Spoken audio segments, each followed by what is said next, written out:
Michael!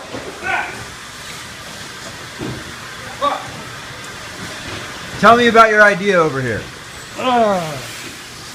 Okay, that's my idea. We are centering jam over here, so I can put erect on the machine.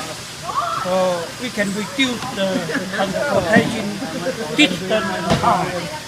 So in the future, I hope we can put a centering nearby the machine, so we can use camera direct to the machine, and I can put the jab on the machine right away. Yep. Yeah. Great.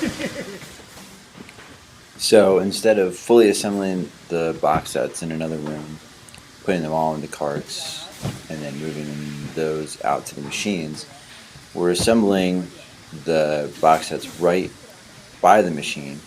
So as soon as they're put together, they go directly into the feeder. And right here, this is the beginning of the job, right when they're starting to get it happening.